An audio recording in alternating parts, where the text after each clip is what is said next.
Hey everyone! Imagine waking up one day, and your whole town is floating in the sky. Houses drifting like balloons. Sheep flying by. Could that really happen? Well, buckle up, friends! Today, we're diving into the bizarre true-ish story of Dampuy-Condomeyer, a tiny town in Old England that just floated away. Ready? Let's go! First, picture this. It's the year 1362. In Lincolnshire, England, a super wet marshy place full of mud and rivers. Our town, Dampuy, only about 300 people live there, along with 400 sheep and one super smart goat. The villagers spent their days digging peat, which is like squishy earth you can burn for fire, and brewing ale. But life was soggy. It was always flooding. Enter our hero, Mayor Aldeth Puddlefoot. She was round like a barrel, and super stubborn Aldeth had big dreams. She wanted to host a huge fair. The Grand Fenland Fair. Complete with jugglers, pie-eating contests, and a prize for the biggest turnip. But there was a problem. The ground was just too wet. No big turnips could grow there. Only tiny, sad-looking ones. Ah, poor turnip. So, what would you do? Give up? No way. Not Mayor Aldith. She found help from Brother Anselm, the town's resident monk and a bit of a crazy inventor. Anselm was working on something new. Aerial peat. He'd figured out how to make peat bricks so light they could actually float. He would rave about sky sheep and floating boats. Most people just laughed, but Aldith saw an opportunity. Perfect! She declared. We'll use it for our fairground. 4 weeks! The whole town worked together. They dug up the mud in the market square and replaced it with these new, golden, floating peat bricks. The kids discovered they were like bouncy trampolines. Even the goat gave one a test.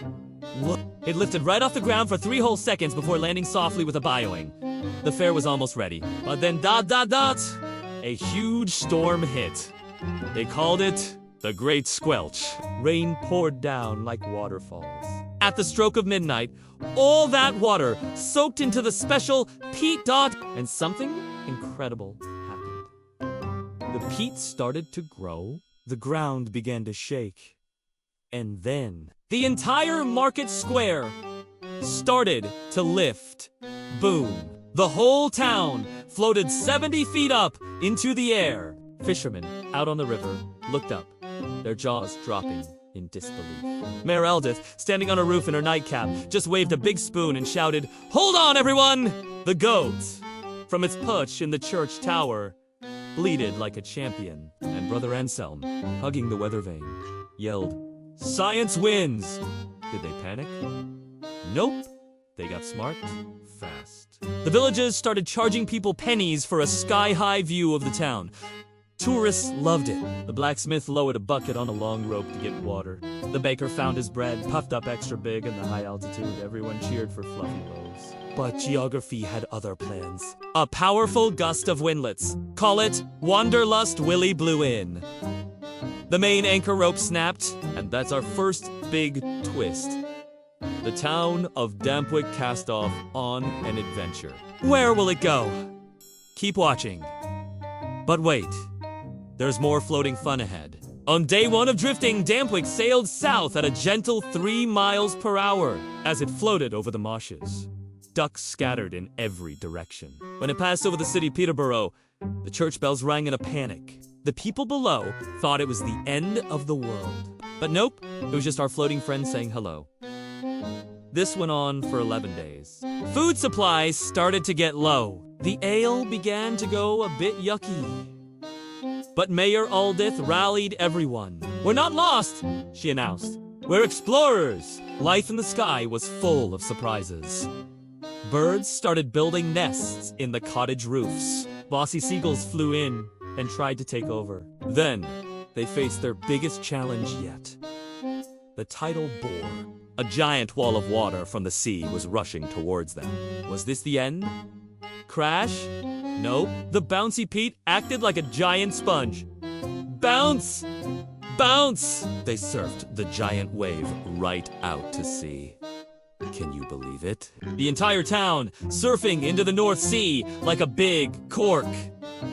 So, what happened next? Well, that's where historians start to argue. Some say Dampwick drifted all the way to Flanders, where the villagers discovered waffles. Others claim it landed underwater and started a market with friendly fish. One popular legend says a Venetian trader met Mayor Aldeth at sea and traded fine silks for one of her giant sky-grown turtles. Can you imagine floating to school? Or your house visiting new countries? What a ride. I'd definitely pack extra snacks. So, the tale of Dampwick Hanemeyer teaches us a few things. Dream big. Like Mayor Aldeth, don't be afraid to try crazy new ideas like Brother Anselm. And never give up, even if your whole life floats away. Geography is full of surprises, but with good friends by your side, any adventure can be fun. Loved this sky-high tale. Smash that like button. Subscribe for more wild history adventures. And don't forget to ring that notification bell. What story should we explore next? Comment below with floating towns or tell us your own idea. Thanks for watching, friend. Stay curious.